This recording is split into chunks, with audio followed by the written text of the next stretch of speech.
All right. The name of this is Understanding and Living Well with Chronic Renal Disease, or Chronic Kidney Disease.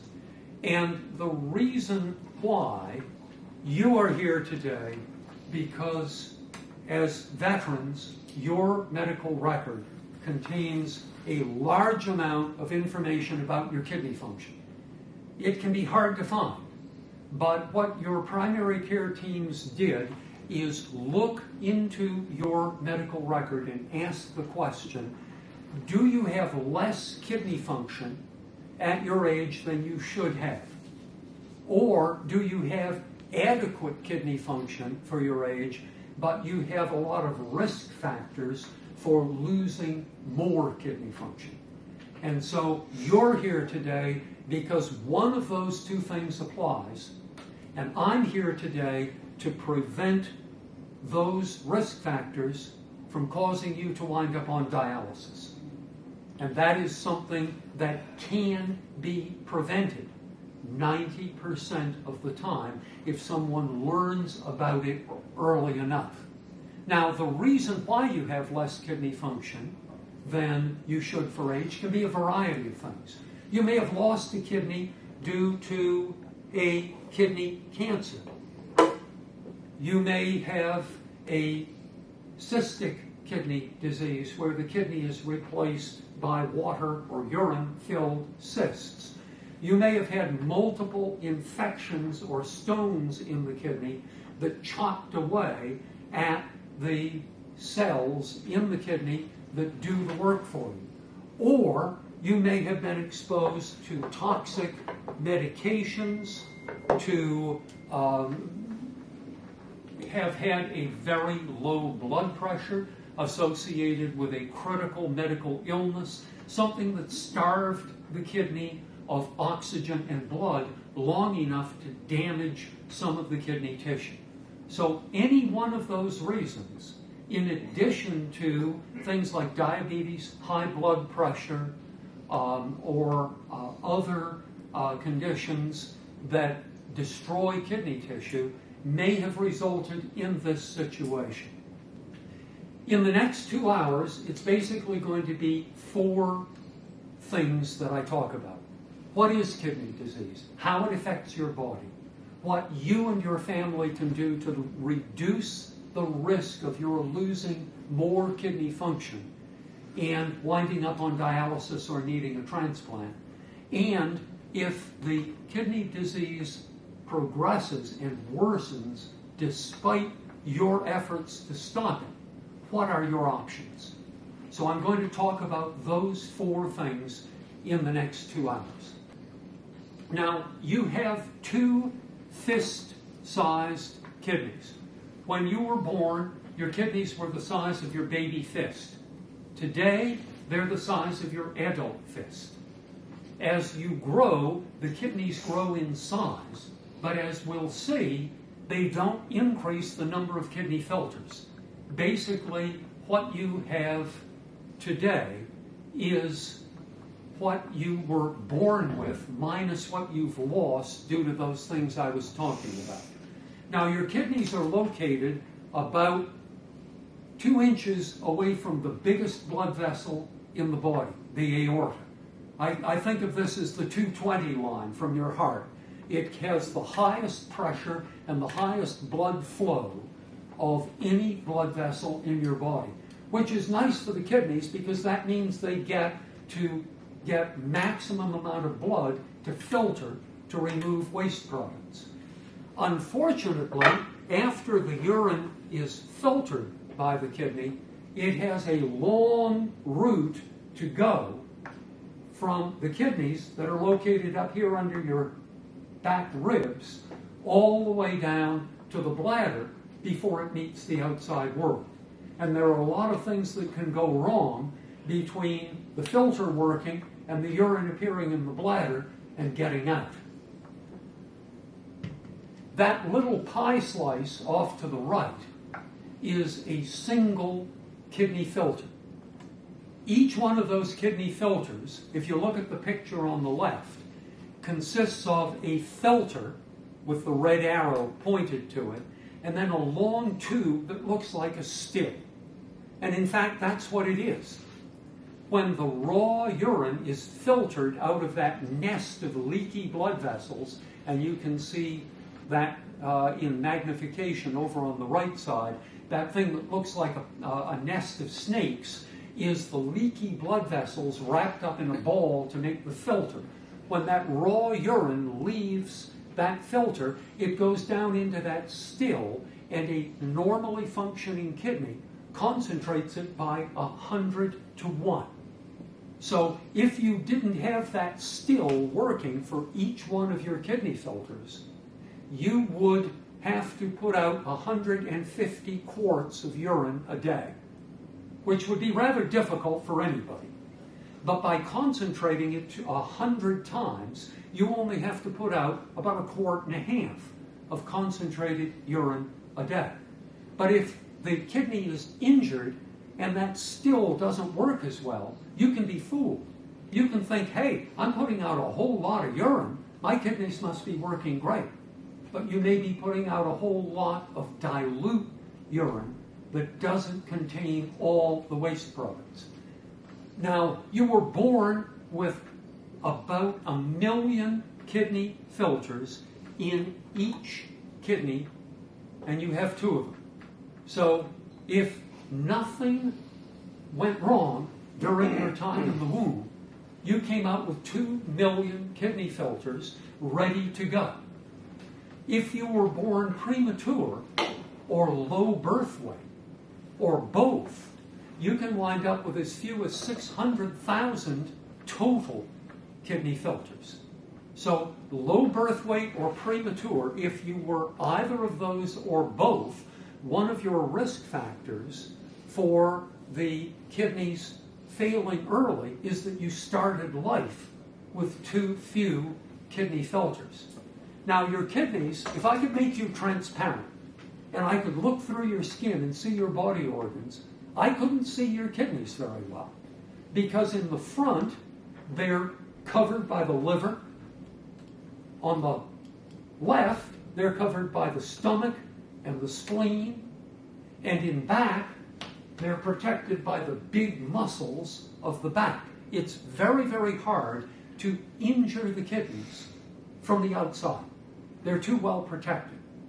It takes a military-grade blast injury, a tremendous kick in the abdomen, or a fall from a height to really damage or hurt your kidneys because they're so well protected. What damages them is from the inside. The enemy is within. It's what we eat. It's the sorts of things, medications and other things that we take in that can cause the damage to the kidneys that erodes their ability to work. Think of your kidneys as being like the flue on the fireplace. If you've got a nice fire burning in your fireplace, it's going to produce some smoke and ash, and you've got to get that out of the house. The kidneys are the flue on your body's fireplace. And if that flue is partially jammed shut, you cannot get that wasted ash out of your body, and it begins to build up. Now, at first, you can't feel that. In fact, you have to lose about 80 to 90% of your kidney function before you become symptomatic. The body is that tough, but it's also a danger, because in the past, people who walked in with the symptoms of kidney failure were already 90% gone, and there was no way to prevent it from getting worse. Now, between that fire in your body's metabolic furnace, where you're burning food for energy, you've also got the filters, the tubes called ureters to get the urine out to the outside world. And those of us who are male veterans have that wonderful thing called a prostate sitting at the end of the chimney here that is going to possibly block the exit of the urine. And if anything backs that pressure up, that can also damage the kidney.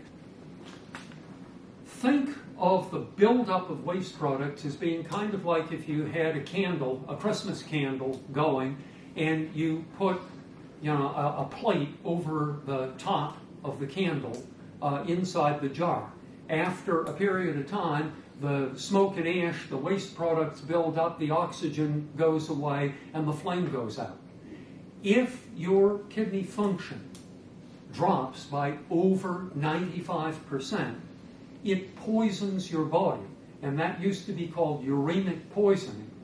And that causes death if those waste products are not removed. Now, the waste products we talk about and that you should know about and be aware of, one is called creatinine, and the other one is called blood urea nitrogen, or BUN. Creatinine is inert.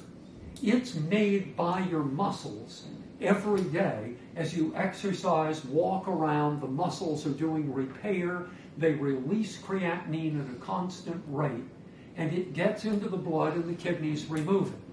I want you to think of your body for a moment like a coffee can with a pinhole in the bottom, and something is dripping in from the top. Okay, call it creatinine, call it water, however the image. At a certain point, the amount dripping in at the top and the amount going out at the bottom are going to be the same. And the height of the water in the can is going to be a function of how big the pinhole is in the bottom of the can. If the pinhole gets bigger, the level goes down. If the pinhole gets smaller, the level goes up. For creatinine and BUN, if the kidney function gets smaller, their levels go up in the blood. The waste products are building up. If the kidney function gets better, the pinhole is bigger and the level of BUN and creatinine in the can go down. So some people have been confused. They say, well, my creatinine is higher. Isn't that good? No. The pinhole in the bottom of the coffee can is smaller, and the amount coming in at the top is the same, so the level goes up. Now, I said creatinine is inert. It doesn't cause symptoms. We use it as a marker of kidney function. BUN, or blood urea nitrogen, on the other hand, can cause symptoms. And if it builds up too high in the blood, a normal level 10 to 12, if it builds up to 100 to 120, you get nauseated, lose your appetite, you get very pale, your ankles swell, you feel constantly sick to your stomach, your thinking gets foggy. Those are the symptoms of a buildup of blood urea nitrogen, or BUN. Now, those symptoms can be caused by other things, and that's why the blood tests are so important to tell whether it's the BUN and the creatinine that are building up causing the problem. If anyone has ever told you you're in kidney failure, they were wrong. If your medical record says chronic renal failure, it's wrong. You are not in renal failure, or you would be on dialysis. What you have is renal insufficiency, less kidney function that you should have at age. Unfortunately, many folks use the terms interchangeably, and that can be both confusing and scary to people. I told you we're born with a certain number of kidney filters. We cannot make new filters as we get older. What you see is what you got when you came out of the womb. And like any machine, over the years, those kidney filters burn out. We lose a few every day out of that 2 million. We start life with about 120 to 140 units of kidney filtering ability. It doesn't matter what the units are. Think 130, and then subtract your age from that, because we lose about 1 unit of kidney function every year we live. We're a machine. We burn out slowly. But the important thing is that, if any of us plan on living to be 140, you better plan on being on dialysis. We just have a limited amount of reserve in these 2 kidneys. I want you to kind of think of our kidneys through life. We start as a C-130 with 4 good engines. By about the time we get to age 60, we're a C-27 Spartan running on 2 engines.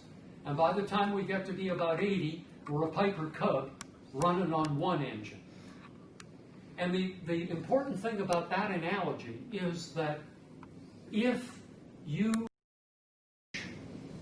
to a distant objective and you're flying along and the flight engineer leans over to you as the pilot and says, we're losing the right outboard. The pilot has a choice.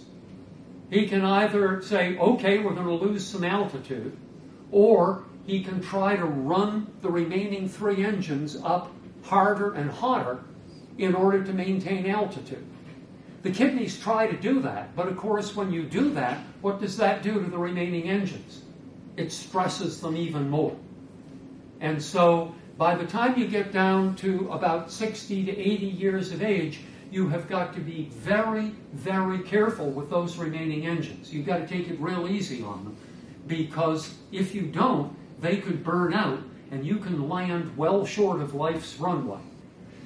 A number of years ago, they looked at the kidney function of a large number of people from age 25 to age 75, men on the left, women on the right. And you notice a whole bunch of lines kind of curving down.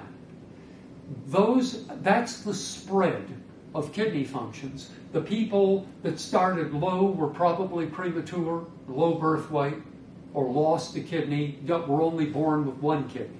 The people on the top just happened to have more filters than the normal person. The midline, what's called P50, that's the average person, has this slow decline in kidney function from where they started by about 1 unit per year, so that whether you're a man or a woman, by the time you hit age 70, you're somewhere between 55 and 65 units of kidney function left. And so if you're that age, just age alone, you need to start protecting those kidney filters from being stressed too much and burning out early. The way our kidneys are hooked together is kind of like the lights on the Christmas tree, that if you pull one out, the rest keep glowing. And what happens is that as we lose kidney filters, think of it this way.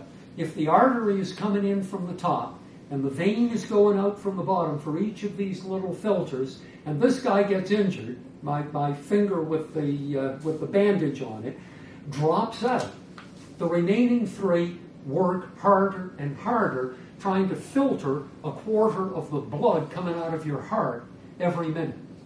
By the time you lose about 75% of kidney function, that one remaining set of kidney filters is working so hard, it's going to burn out, unless you do some really drastic things to prevent the remaining kidney filters from overloading and getting you into a rolling snowball where you lose more and the remaining ones are... It's kind of like an office where 3/4 of the guys are TDY or deployed or on leave, right? The ones who are left in the office are going to overwork and burn out. Although those graphs I showed you were nice smooth curves, for purposes of taking care of people, we've broken kidney function into 5 what are called stages. And these stages are stage 1, where you've got more than 80 units of filtering ability and you're good to go. You've got a lot of reserve. From 60 to 79, stage 2, you've lost some, and most of us when we hit 70, 75 years of age have lost some. So a lot of people are in stage 2, and you've still got reserve, but you've got to think about overstressing the remaining kidney filters. Stage 3 is what's called the threshold of chronic kidney disease, between 30 and 59 units of filtering ability. Now you're into that range where you've lost a good part of your reserve and you have to be really, really careful. Stage 4, between 15 and 29, and remember you started with around 120 to 140, when you're down to 15 to 29, you are running on one engine, and that engine is running hot. And if you get below 15 units of kidney filtering ability, the waste products begin to build up to the point where you start to have symptoms, and you've got to think, hey, I may need dialysis or a transplant as an alternative if my kidneys quit on me. Each of you, both here and in the CBOCs, should have one of these. And I'd like you to pull it out right now. If you don't have this in your packet, ask the technician who checked you in to get it printed out. I call it a kidney clock, and basically think of it as a clock face. And I looked into each of your medical records and recorded what your kidney function is now, what it has been over the last year or so, and what it should be for age. And so if you look at your kidney clock, each of you should be able to see where you are now and how far around towards stage 5, the red or orange, which is the danger zone, how close your kidney function is coming. Now, one thing I would like you to do is keep this kidney clock and take it with you every time you see your primary care doctor, whether that's in the VA or outside. Because it's important every time you have a blood test done to jot down on this kidney clock what the units of kidney function are at that visit and the date. And then if you see it kind of jitterbugging around at the point that it is today, you're doing good. Because there's a certain amount of jitterbugging back and forth of these blood tests that is an artifact of the lab system. There's some variation. And the weaker your kidneys are, the more variation there is. The way I like to think of it is that if you were in that C-130 and you lost 2 engines and you hit a storm, the aircraft is going to be all over the sky because you don't have enough reserve strength to level it out. But I want you to keep this and use it as a guide. If the numbers are rotating around more into the orange and red, it's a sign that you need to work harder on the things I'll tell you about to try and protect your kidneys. You know, if you're a diabetic, you are told what your sweet hemoglobin is. And the sweet hemoglobin is basically how much of your blood has been slimed with extra sugar, and that's an indication of how well the diabetes has been controlled over the last 45 to 60 days. As a person with renal insufficiency, you need to know what your kidney function is. And that is called the GFR, or kidney function, on lab reports. And that's another important thing besides the sweet hemoglobin that you need to know, because that tells how well your kidney problem has been controlled over the last 45 to 60 days. Here are the things on your instrument panel. Here are the things you need to be focusing on, because these are the things that overload the remaining kidney filters and cause them to burn out. And I want to concentrate first on the second one, because it controls the other two. As we gain weight, that signals the kidneys that there's more tissue to be filtered and forces them to work harder. So just simply putting on weight, even without diabetes or high blood pressure, tells the remaining kidney filters work harder and burns them out faster. But there are 2 other problems with gaining weight. For every 10 pounds you gain, the top number on your blood pressure goes up by 2 to 3 points, and the bottom number goes up by 1 to 2 points. And it works the reverse as well. I'll tell you a story, and my wife has said it's okay for me to tell this story. I met her as a nurse at Wilford Hall.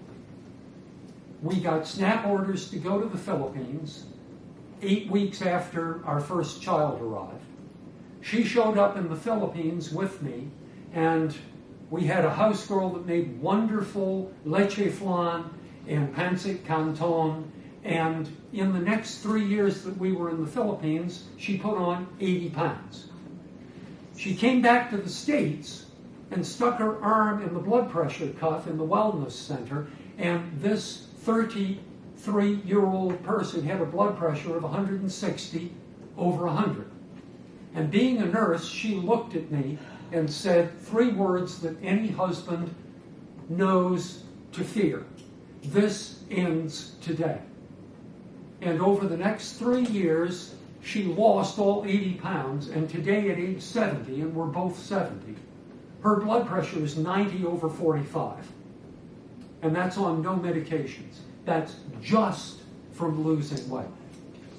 The other thing that gaining weight does is give you type 2 diabetes. And here's how that works. Nestled down here, underneath your kidneys, is an organ that to scale would be like my 3 fingers, called the pancreas. And the job of the pancreas is to manufacture insulin every time your blood sugar goes up. Insulin is like a key that opens the lock so that the sugar can get from the blood into the cells to be burned for energy. If the insulin isn't there or can't work because the keyhole is blocked, you build up sugar in your body.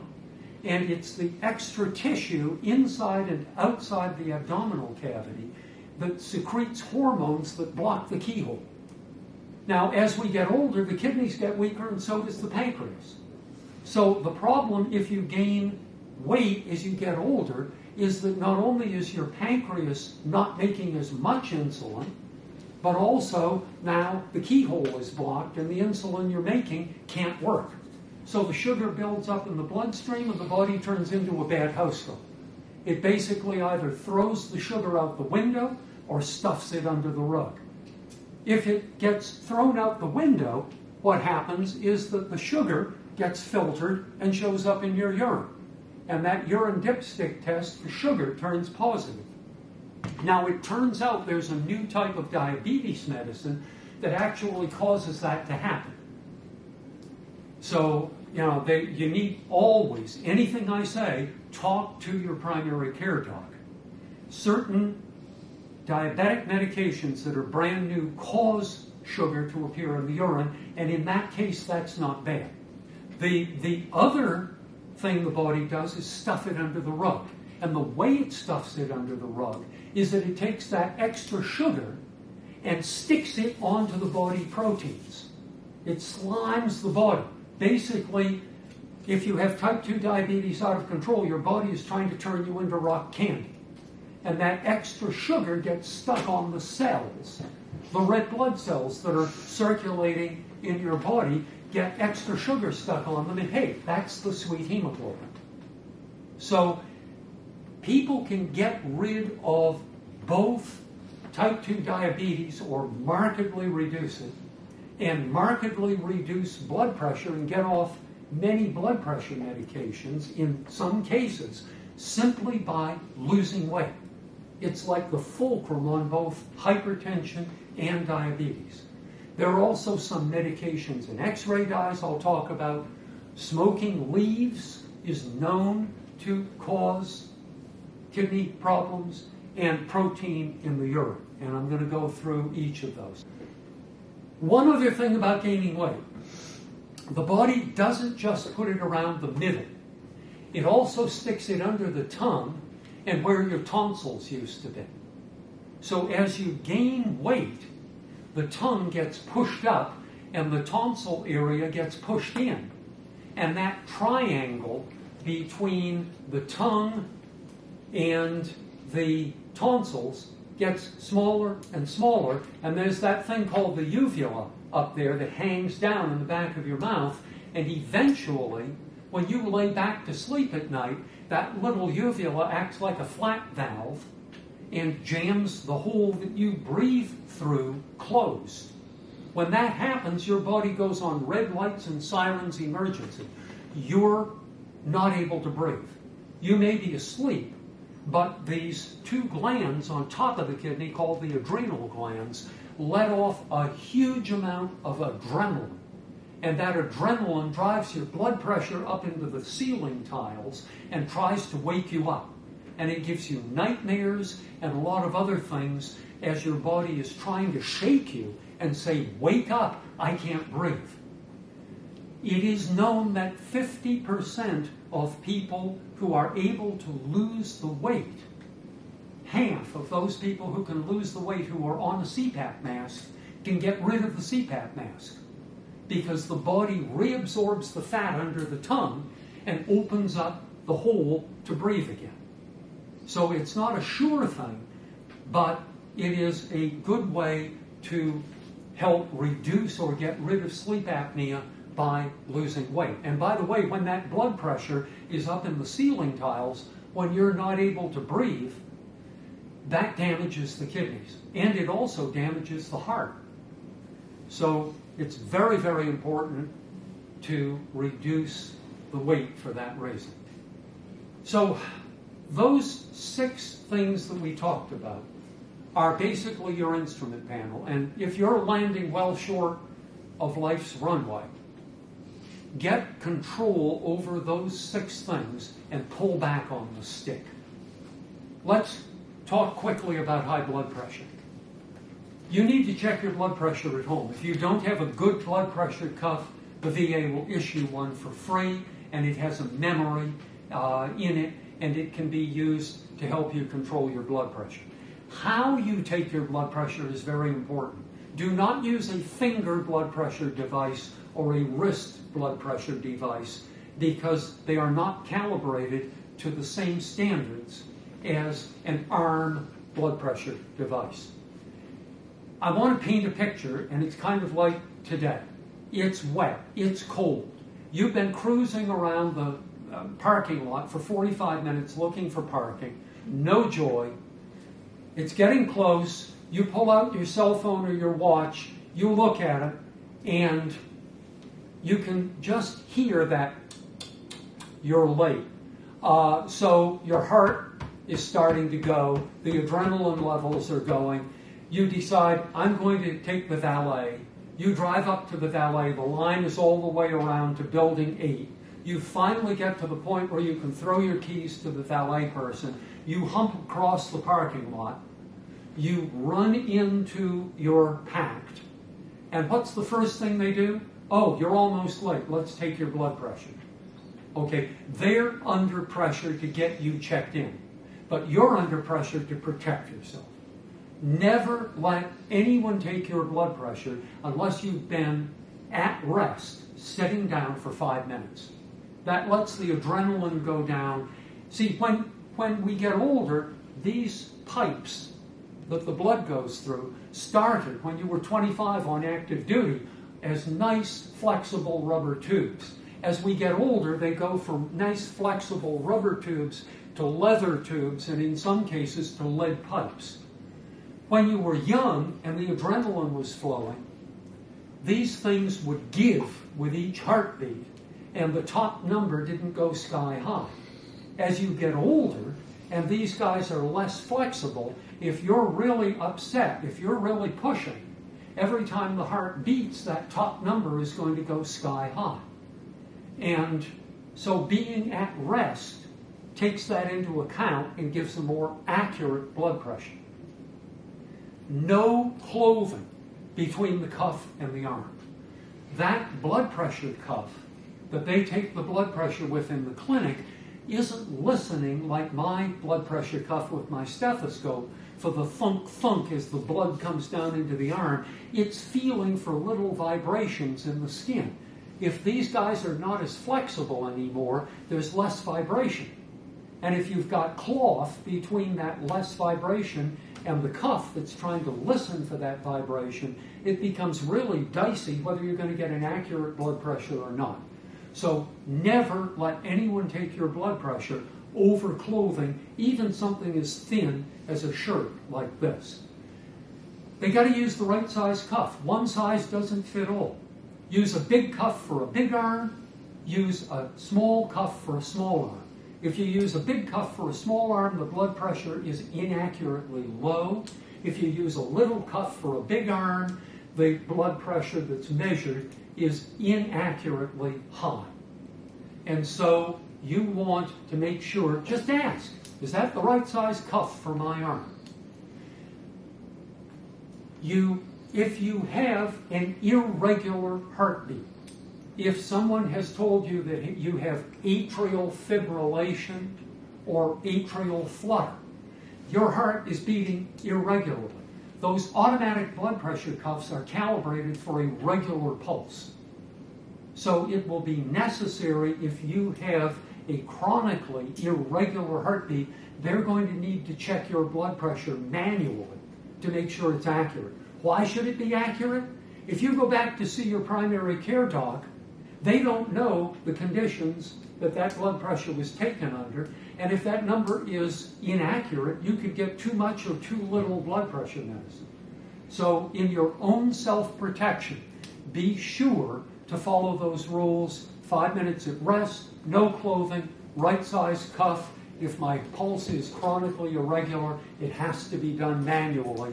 And just make sure that number that your primary care doc gets is accurate.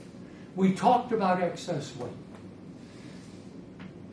We talked about the fact that type 2 or type 1 diabetes turn your kidneys into rock candy. There are some medications, both prescribed and over-the-counter, that need to be adjusted if your kidney function is going down. Just like the smoke and ash, the medicines you take have to get out of your body somehow. And many of them get out of the body via the kidneys. So if you're taking the same dose of the same medicine that you were taking 10 years ago when your blood pressure was higher, and that level of medicine is building up in the body, you may be getting more side effects than good effects. And so the primary care people or whoever is caring for you needs to adjust the type and dose of medicine appropriate to the level of kidney function. Smoking leaves damages the kidneys. Any kind of leaves. I don't care what they are. Smoking leaves damages the kidneys because the stuff you absorb is toxic to the kidneys, and remember, that stuff is getting concentrated by 100 to 1 in the kidneys before it gets out of your body. We do not know yet whether vaping damages the kidneys as much as smoking leaves. We do know that vaping damages the lungs, but as far as the kidneys are concerned, the facts aren't in yet, and I'll be honest with you. I mentioned protein in the urine. All of us have a little trace of protein in the urine that gets through the filters. But I want you to think for a moment of a coffee carafe, a glass carafe, and you look at the bottom and you see grounds in the bottom of the coffee. That means that something's punching holes in the coffee filters, because normally grounds can't get through a normal coffee filter. If they look at your urine and see a lot of protein in it, that means something is punching holes in the kidney filters, because protein molecules are too big to get through normal kidney filters. So it's important that periodically, if you have chronic kidney disease, that your doctor, primary care provider, looks at your urine with either a 24-hour or a spot urine test to see how much protein has accumulated in the urine as a guide to how badly damaged the kidney filters are. And it turns out that if you have way too much protein in the urine, as it gets concentrated 100 to 1 down there, it can damage the still in the kidney and cause scarring. So tracking that protein in the urine is important, and there are medicines that will reduce the amount of protein in the urine. We'll talk about that Now I want to kind of take a side track here, and this is a sort of audience participation thing. I'm going to ask you to raise up, and the same thing at the CBOCs, I want you to raise up the arm that you use to write with, to type, to do fine work with, to hold a fork, to feed yourself with. Raise that arm up. I'm right-handed. Okay? Now please take that hand and grab the other wrist. From that wrist to the shoulder, I want you to keep Igor and his friends away from the veins in this arm that you just grabbed the wrist, because that will help protect the veins. Every time you can put your arms down. Every time you have a blood test done, that needle goes into the vein and it leaves a little scar. Between now and if your kidneys were to fail, you'll have between 300 and 500 blood tests. That's 300 to 500 little scars in the veins. And if you were to need a dialysis access, those scars can interfere with the maturation and the development of that access and make it very difficult for you to get proper dialysis treatment. So if you protect what's called your non-dominant arm, and if you're a lefty, your non-dominant arm is on the right. But if you protect the non-dominant arm from needle sticks or IVs to the degree possible, these veins will be pristine if you need them. Now, they can stick the back of the left hand or the right hand. They can stick the back of the hand and anywhere on your dominant arm, and that way, if you need dialysis, this arm is tied down for dialysis and your good hand is free. So that's strategic planning for a possible future. Candace Osborne is one of our facility dietitians who is an expert in diet and especially diet for kidney disease. And I cannot make enough of this point, and she's going to elaborate on it. You are what you eat. Your mother was right. If you eat bad food, it is going to damage your kidneys. And if your kidneys are already weak, it will make them weaker faster. So, Candace, thanks for coming. Tell these folks about diet and kidney disease.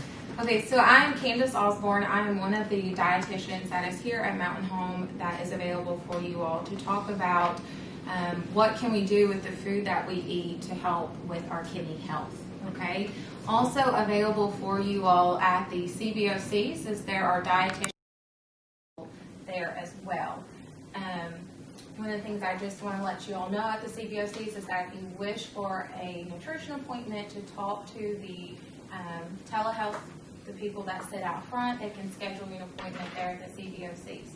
As far as here at Mountain Home, you can schedule a one-on-one where we will sit down. I will look at your lab values. We will talk about the 4 most important things as far as renal and the food that we eat. That would be how much protein to take in. Because as Dr. O'Neill was saying earlier, those BUN and creatinine levels, that's protein that helps with those muscles. So protein, something that we focus on. How much sodium you should be taking in a day. Another thing that gets replaced a lot, but salt is the big thing that's hidden within food. We talk about how much you should have in a day. And then I also look at your lab values and we talk about potassium and also phosphorus. Okay, those are the 4 key things that can influence our kidney health from food alone. I also want to let you all know other resources that are available to you all. Because as Dr. O'Neill has said earlier, we kind of have those 6 things on our instrument panels. One of those is being overweight. We went into extensive discussion about overweight and how that can affect our kidneys. There is a resource that is available to you all here at Mountain Home and also at the CBOCs. It's called the MOVE program. It is a 16-week program that focuses on lifestyle factors. So you have dietitians, psychiatrists, because it's that behavioral change as well to help with that weight loss, but just a healthy way that we can manage our weight. Okay. Also, talked about blood pressure. There is available here at Mountain Home. There is a shared medical appointment where you come in on Fridays, and there is myself actually and a pharmacist that work with the lifestyle factors, but then also medications to get your blood pressure under control. One of the other things on your instrument panel, you're a diabetic, so there are a couple resources available. We have here at Mountain Home and at the CBOCs, there is a 8-hour diabetes class that is offered where you will have a nurse, a dietitian, and a pharmacist that will help with how to educate about diabetes and how can we get it under control. All right? There's also one thing I want to say about with the diabetes. There's also, if your hemoglobin A1C is 5.7 to 6.4, that is what we call pre-diabetes. So before we get that onset of diabetes, there are resources available for you as well. One of those being the pre-diabetes class. That is available here at Mountain Home, and it is also available at the CBOCs. Okay? You will have included in your packet, and I'll pass out here, it's a resource guide for chronic kidney disease. And at the CBOCs, you should have one if you do not talk to the technician at your clinic, and they can get you one. Okay?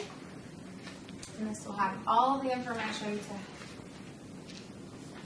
to have those lovely resources to get these instrument panels, to get these risk factors under control. In terms of a sort of mental picture, imagine that the flue on your fireplace was partway closed, and you went out and grabbed an armful of wet wood and threw it in the fireplace and started the fire. You'd be smoked out in a heartbeat.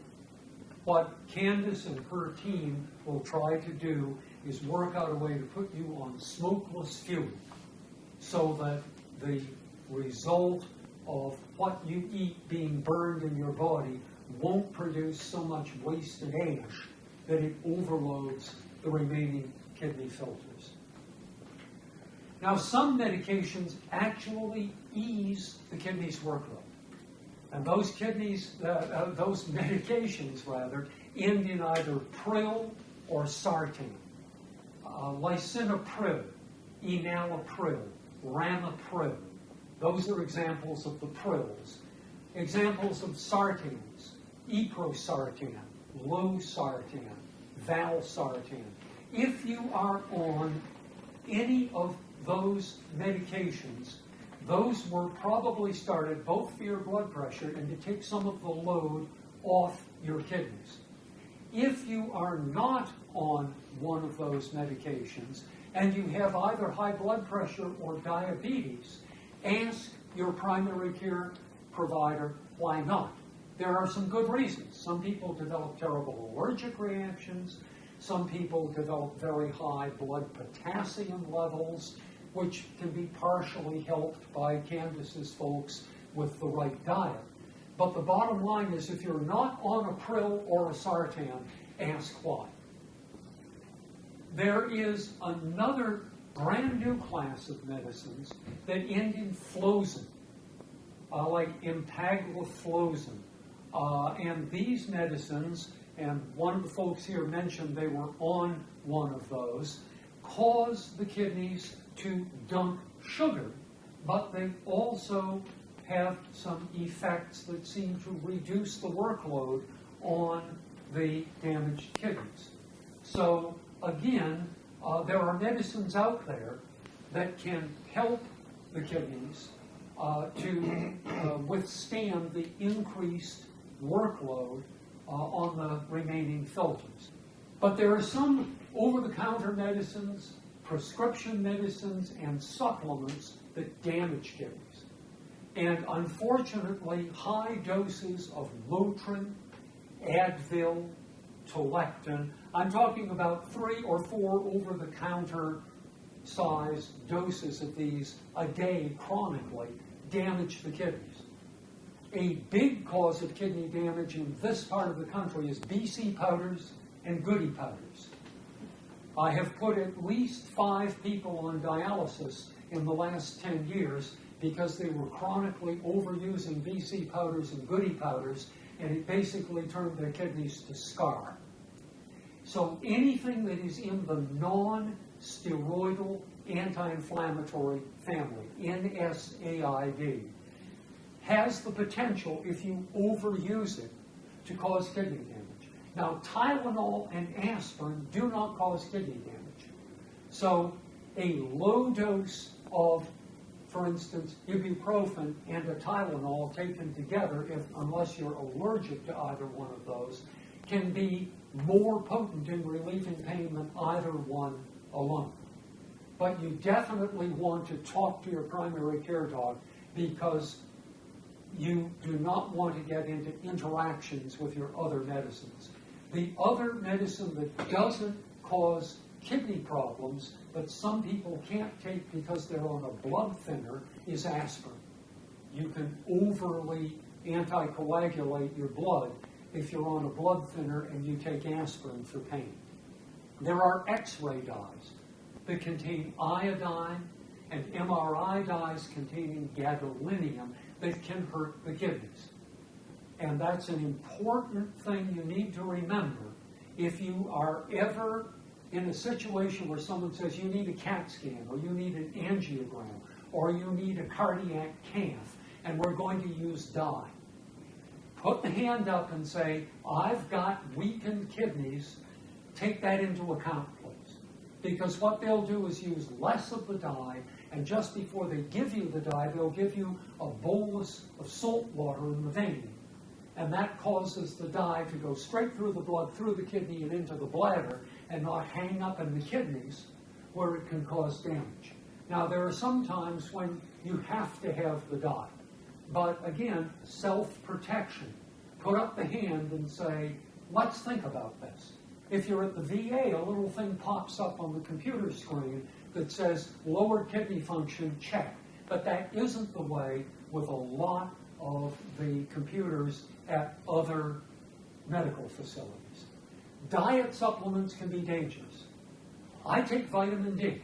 I take calcium. As a result of some injuries I had on active duty, I've got some problems with my spine and my feet, and I've got some loss of calcium. But I make darn sure I know where those come from.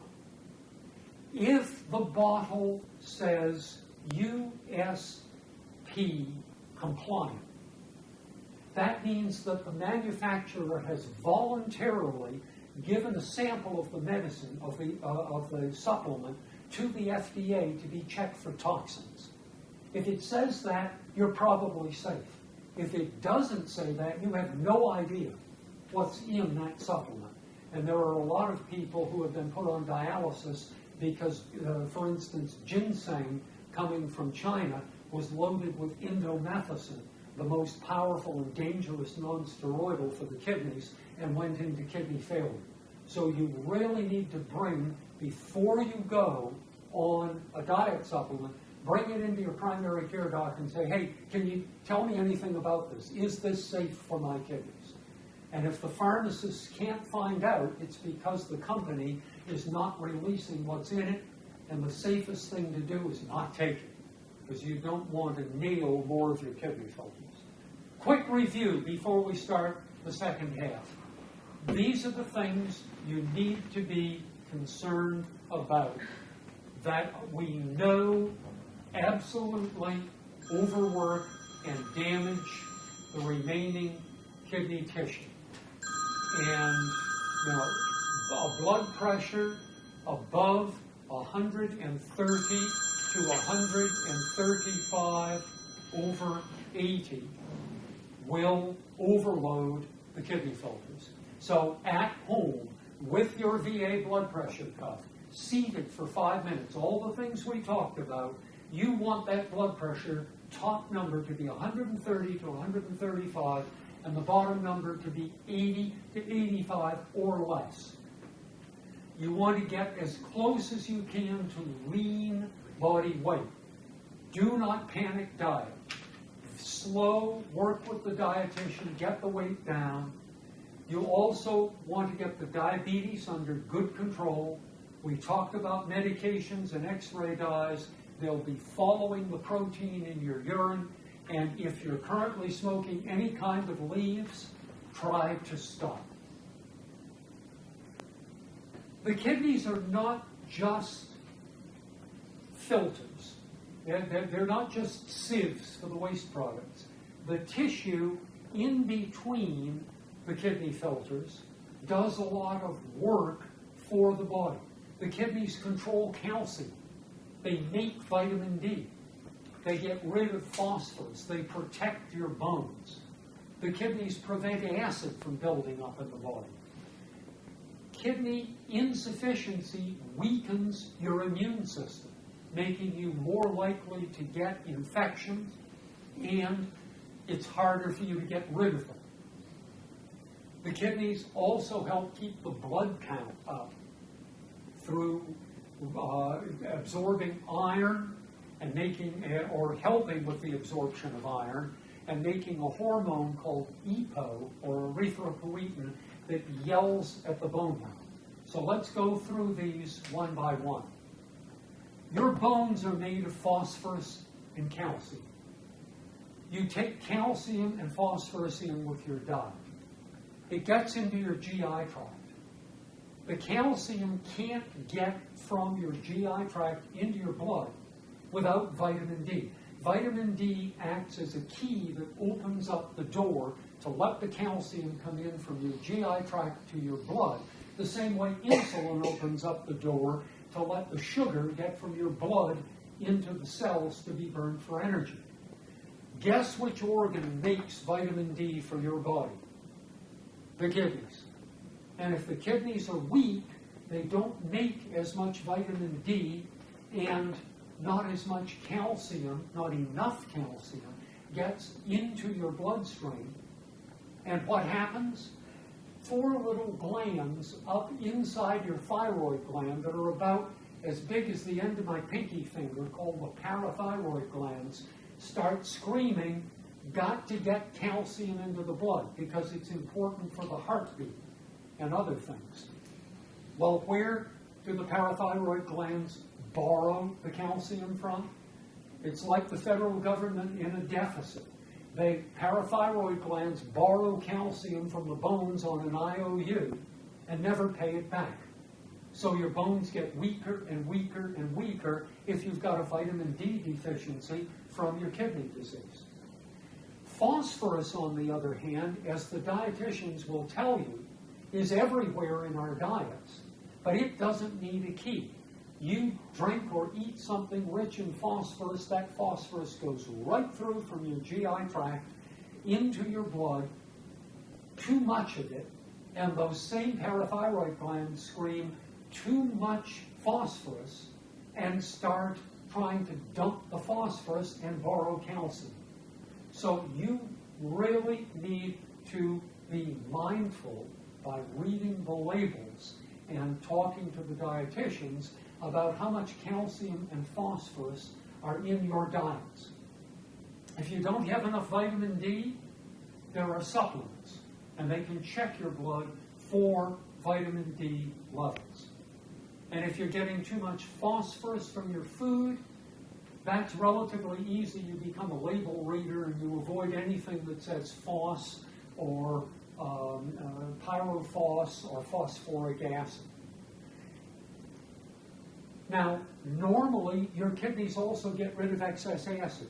If you eat a meat meal, the waste products that your body makes while burning the protein in the meat make acid. And the kidneys get rid of that extra acid. Turns out if you eat a vegetable meal, it gets broken down into alkali, which is the opposite of acid, and actually helps the kidneys to compensate better.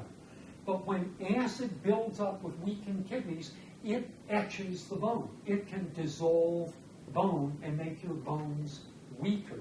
And it also has other effects that are on the slide.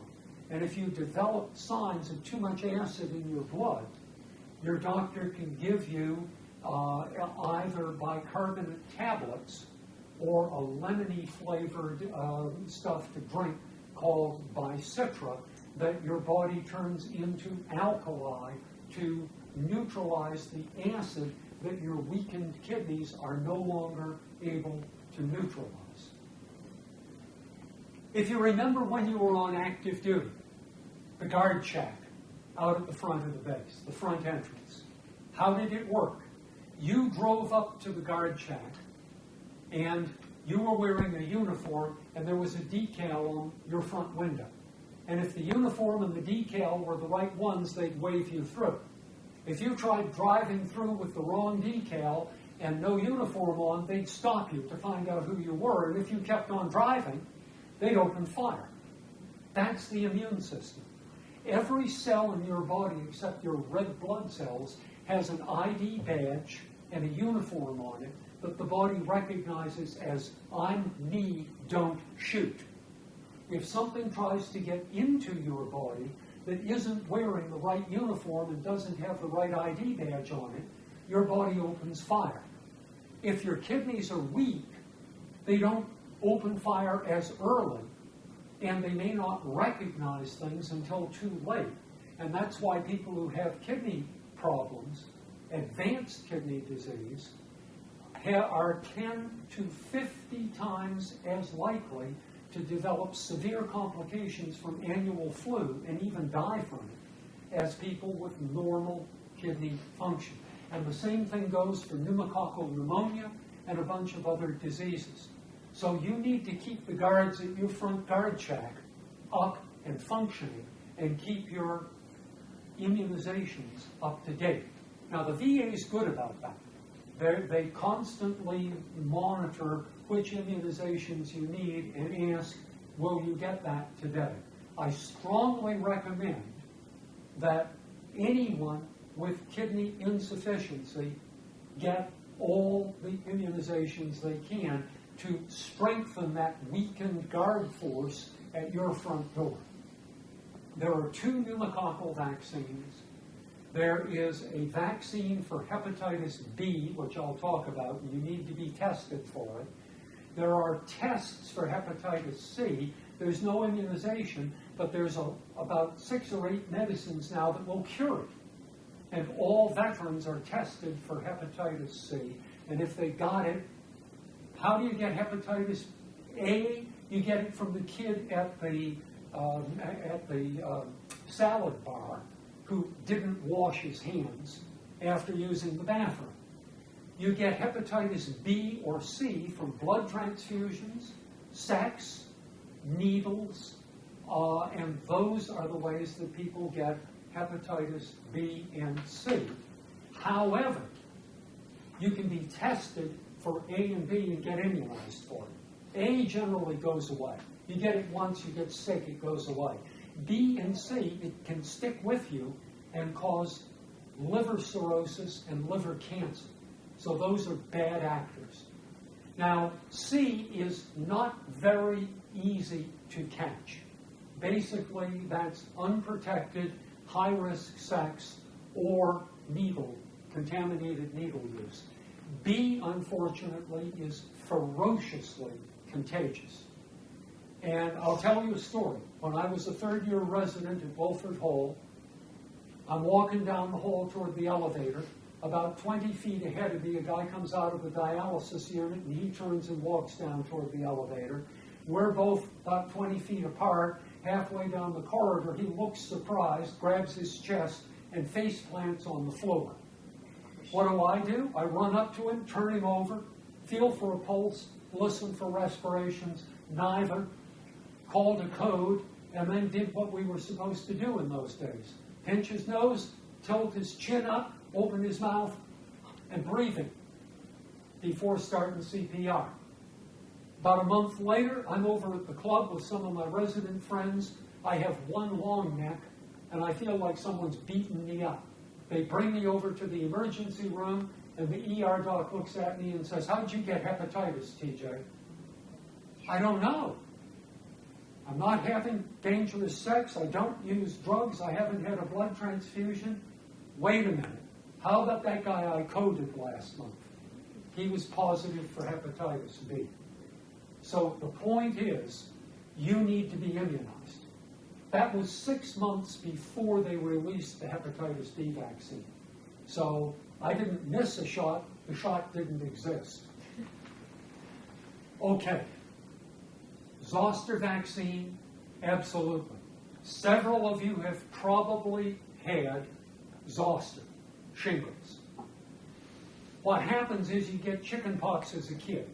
Your young immune system fights it off. The virus goes into the nerve cells, digs a hole and pulls the hole in after it, and sits there watching. And as long as the immune system sentries are going back and forth in the hallway, in the bloodstream, it won't come out.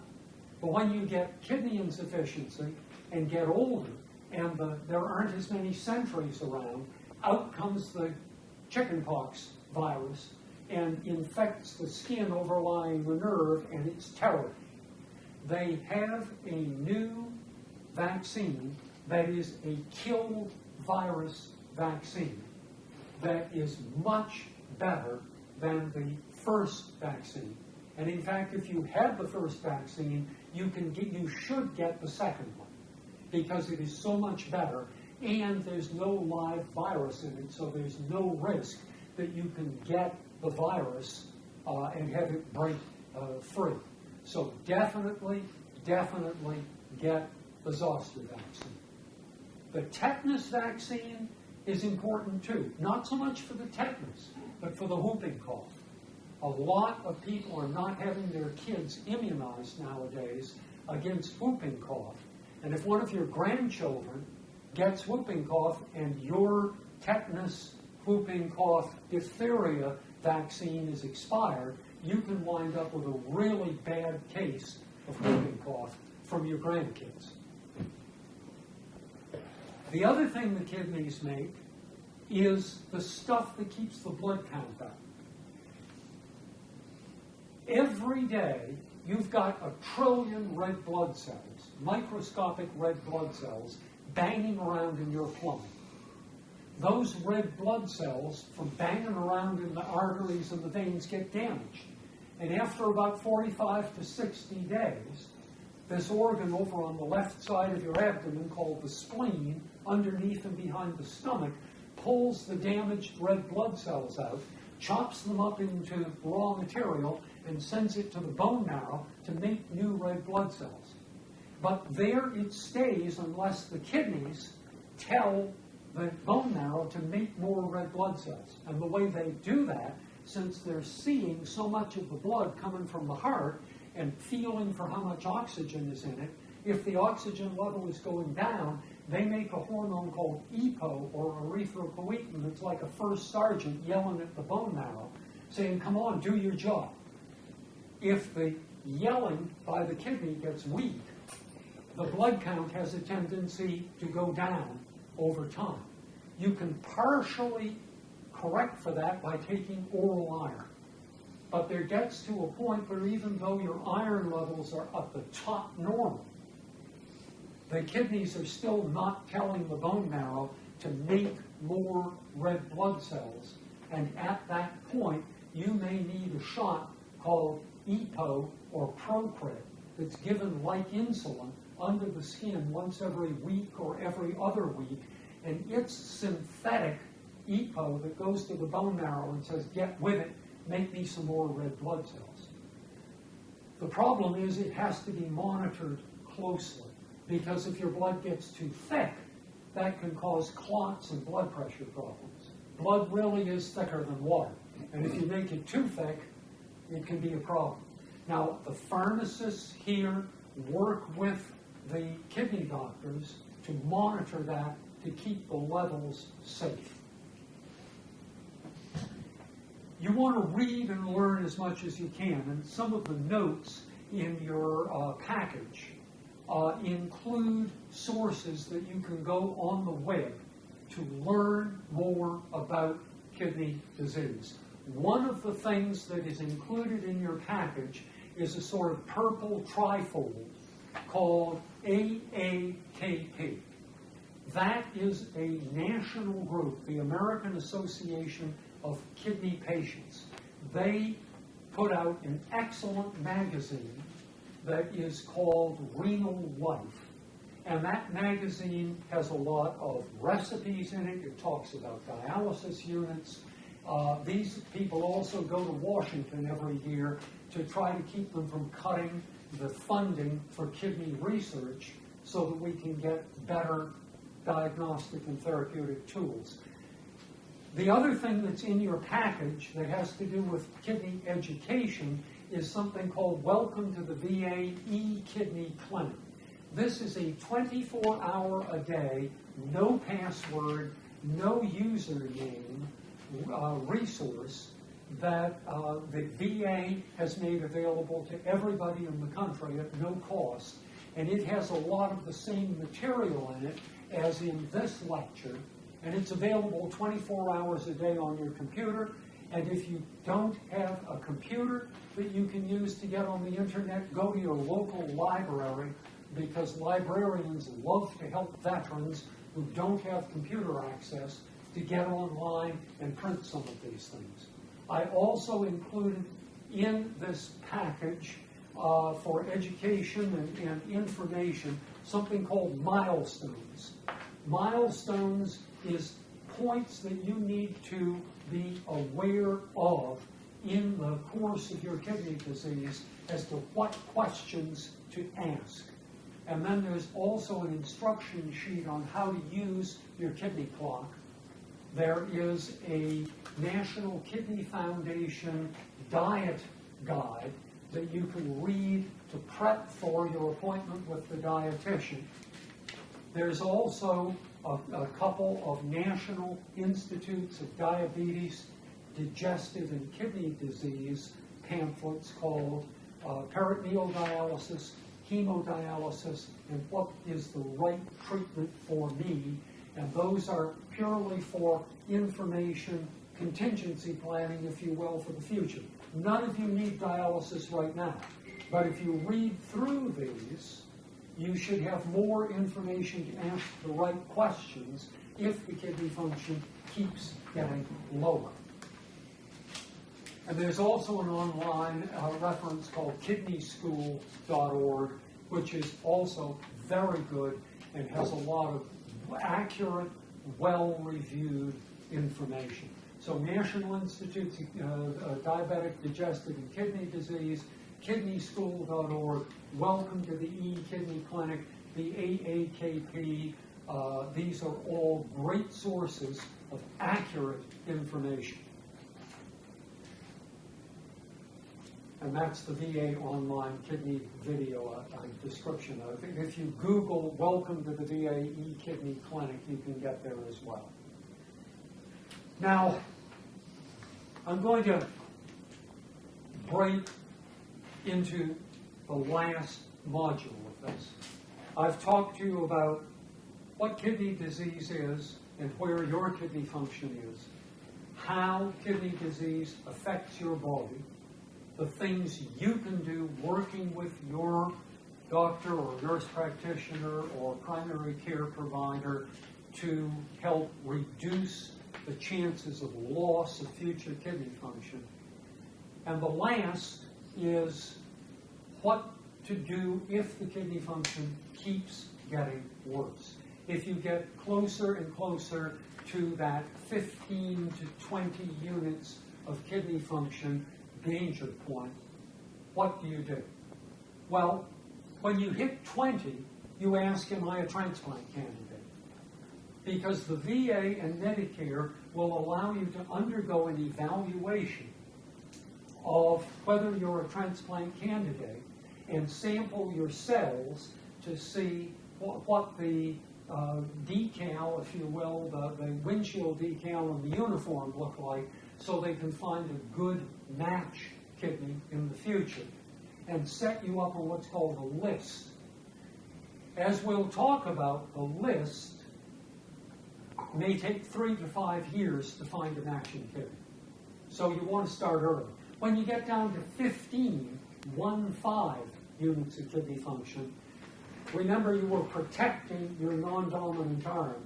You now need to insist on seeing a vascular surgeon to have a artificial kidney access put in because it takes 3 to 4 months for that access to mature. And as we'll talk about, if it's not mature, there are some far less good options available to you. Now, I want to talk in sequence about your options. Doing nothing is an option. Why do I say that? If you have stage 4 cancer, if your heart is failing, if you're in a health care situation where you can't get a transplant and the stress and inconvenience of being on dialysis would be too much to bear, you have the right to say, I don't want dialysis. What that means is that if your kidney function drops below 10 and the smoke and ash have built up inside to the point where you're starting to go into a kidney coma, you have instructions that say, do not do dialysis. And it's important to have those instructions. As I say, I practiced here as a nephrologist after leaving Scott Air Force Base for 11 years. More than once I've been standing in the hallway to the ICU, and the gurney is coming down from the elevator toward the ICU, and Daddy is out cold on the gurney in a uremic coma, and the family is following him. And I look at him, and I look at them, and I say, he can't tell me what he wants. There's nothing in his record that says what he wants.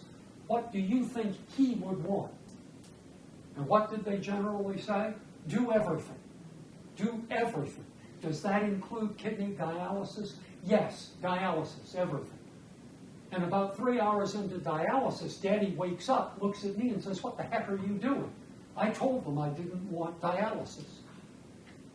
So be certain, if you decide that dialysis is not something you would ever want to do and you can't get a kidney transplant, be certain that your intentions are in writing in your medical record so that nobody can act against them.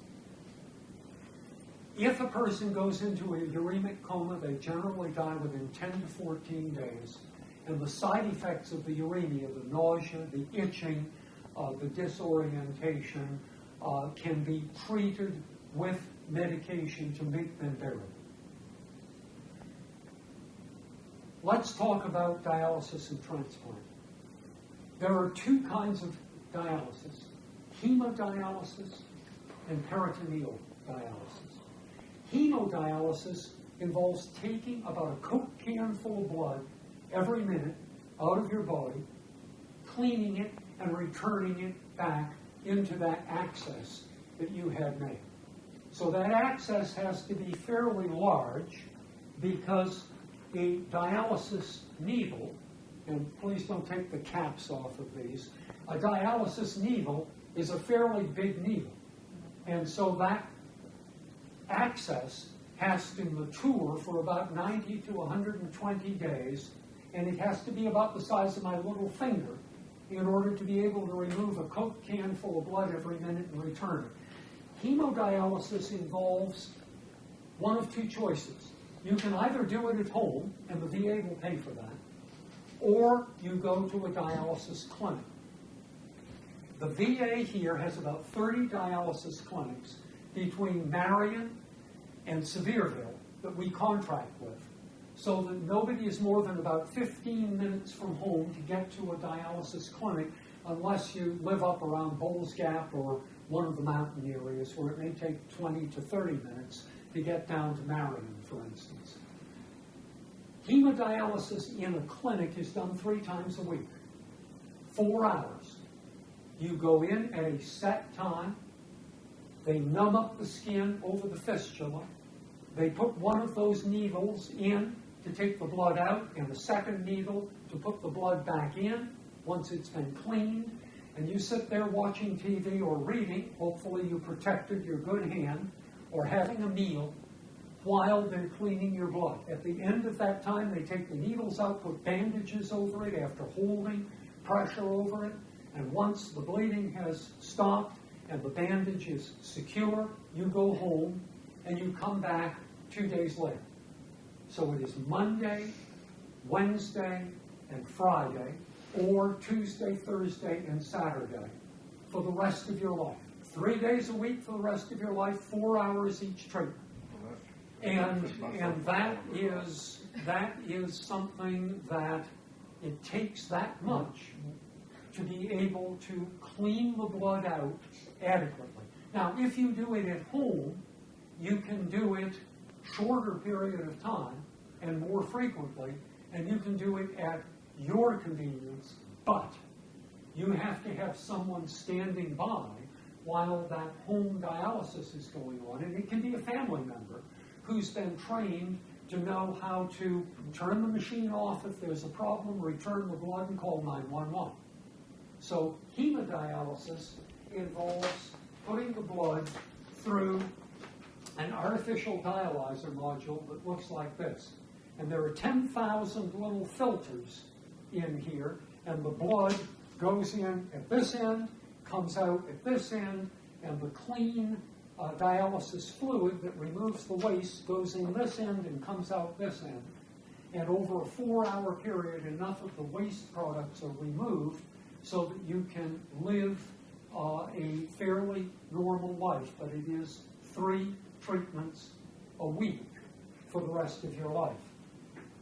If you did not prepare by asking about having a dialysis access made when you were at a kidney function of 15, that access will not be available in time. And so what they would need to do is put in a thing called an acute dialysis catheter that is inserted under local anesthesia under the skin, and it comes up into the vein in the neck and hangs down next to the heart. They don't need to stick you for this, but there are a lot of complications that we'll talk about. So you really want to have that access prepared at 15 units of kidney function. If you acutely lose kidney function, if your kidneys suddenly fail, you may wind up with a temporary catheter down in the groin so that they can do 3 or 4 days of emergency dialysis until your kidneys come back, and then that is removed. This can stay in for months to years if needed, but there are complications that we'll talk about. Now, hemodialysis looks like this. The top left hand is a gentleman in a dialysis clinic, and he's waving, and that's a blood pressure cuff on the arm that doesn't have the needles in it, because you have to remove a lot of fluid in 4 hours, and you don't want the blood pressure to drop too far. So that's a gentleman in a dialysis clinic getting treatment. The gentleman in the jeans and the overalls there is doing home hemodialysis, and he has someone who can assist him, and he's doing the dialysis at his own time and place, which is more convenient if you have that assistant. The bottom long photograph is to show how the needles attach in an individual. You can see that big fistula on the near arm of that person, per his left arm, and you can see the 2 needles are taped, and that arm has to remain in place without a lot of movement or flexing so that the machine can remove enough blood and return the blood once it's clean. The best access is a fistula.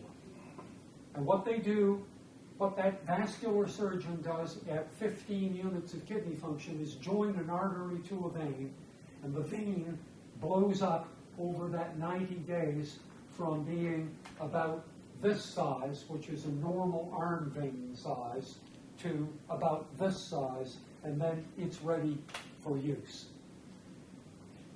The less attractive option is a catheter. And here are the problems that people have with catheters. You might think, gee, they don't have to stick me. That's neat. Why don't I want one of these? Unfortunately, you can see there are a lot of problems. So you really don't want to have a dialysis catheter unless there's absolutely no other option. Okay, peritoneal dialysis. This is something totally different. Turns out the lining of your abdomen is covered with small blood vessels. And it's a very, very thin lining, like parchment, full of blood vessels. So if you put clean fluid into the abdomen, the waste products fall out of those blood vessels into that clean fluid. And then the fluid, once dirty, can be removed. And peritoneal dialysis is done by inserting the catheter that looks like this down into the right lower part of the abdomen where there's no bowel for it to nudge up against and irritate.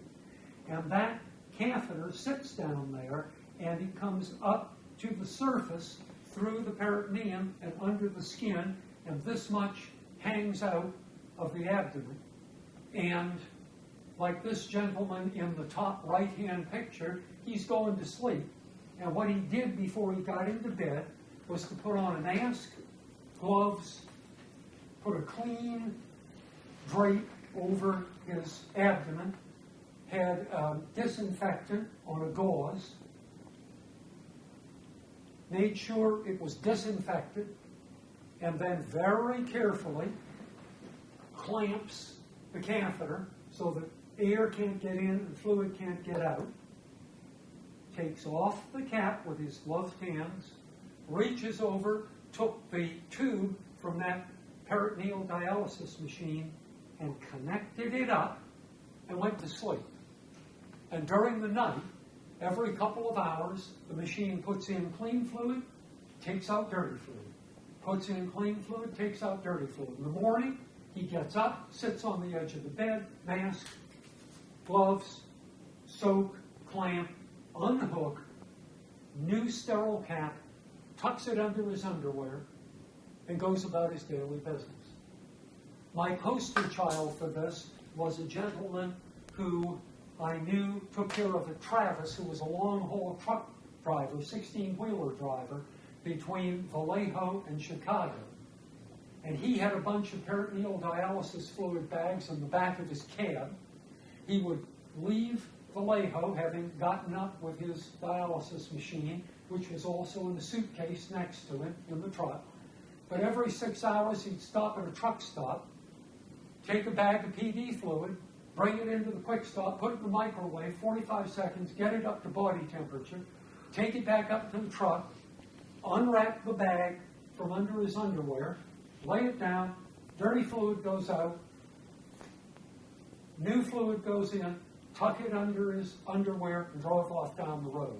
5 years, he was fully employed as a 16-wheeler truck driver, doing his own peritoneal dialysis. When he got to the end of his run, and he went to a hotel, he'd take his machine out, and that night, before he was going to deadhead back to Vallejo, he would do the machine dialysis and then pack it up in his truck and go home.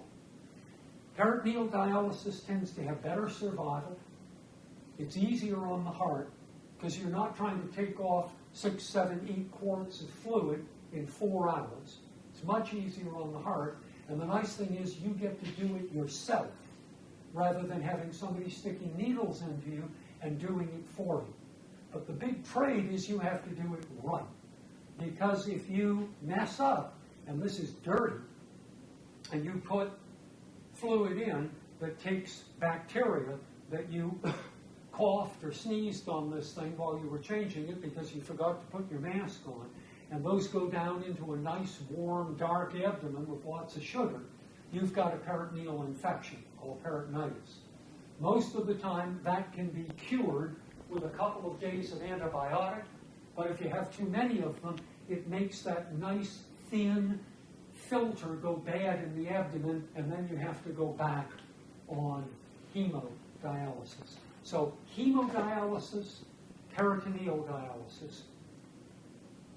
There was recently in July, the administration released something called the Advancing American Kidney Health Initiative, AAKHI. And it called on Medicare to completely change the way they fund dialysis.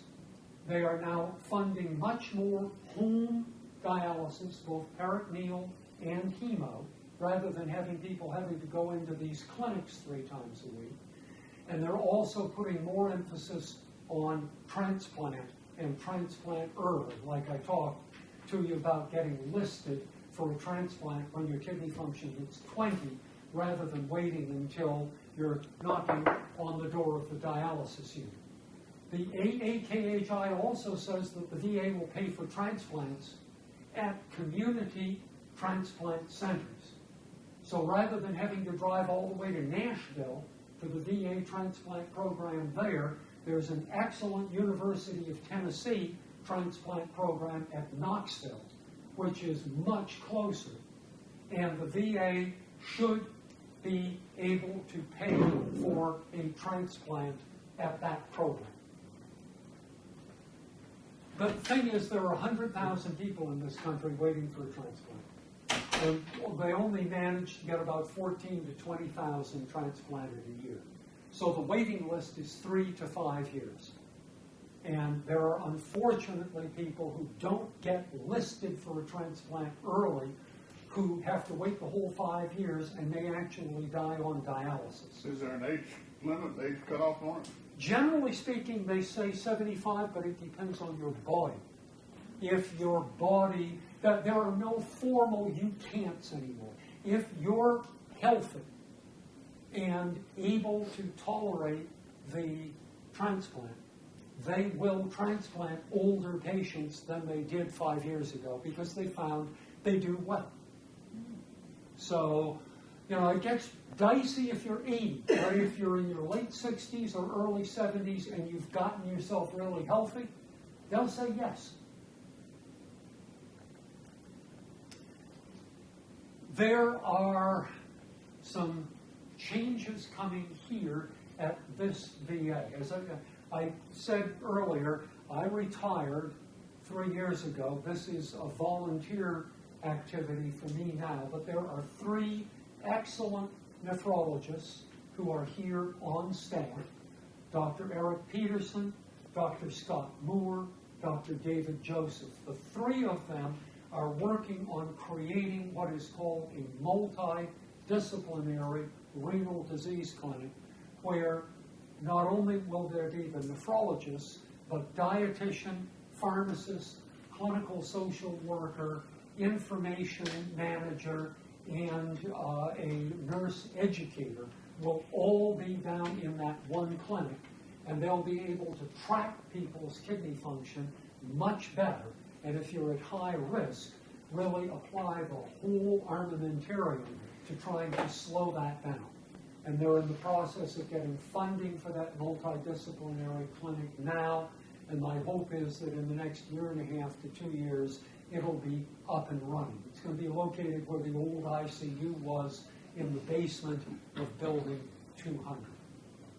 So, in sum, to give time for questions, what I've tried to do over the past hour and 3/4 is to tell you, you have weakened kidneys. You need to take care of those weakened kidneys. Here's what kidney disease is. Here's how it affects your body. Here's what your options are.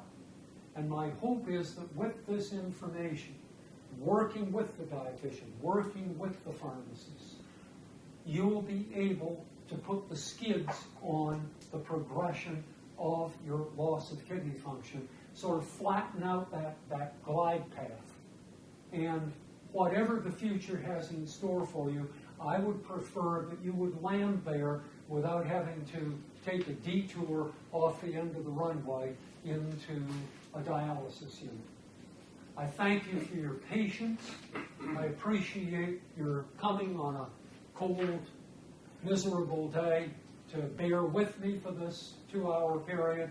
And now I'll shut up, and starting with the CBOCs, I'd like to ask, does anyone have any questions at the CBOC end? And please talk loudly.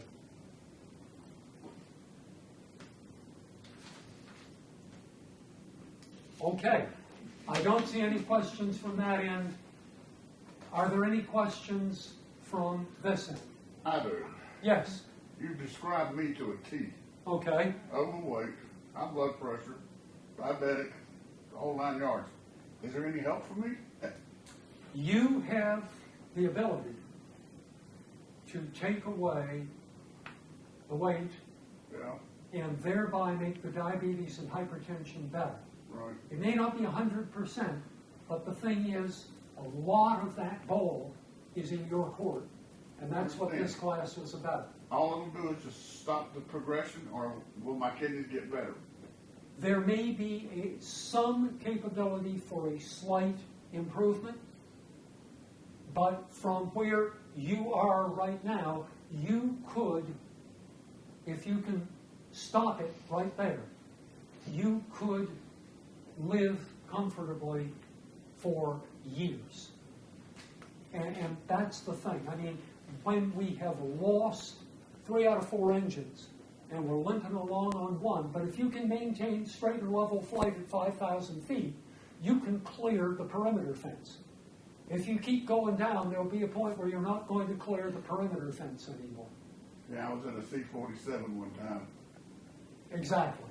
I mean, and that's why I use that image, because for those of us who have been in the military, it makes sense that if you can just hold altitude above the wave tops, you're not going to get wet.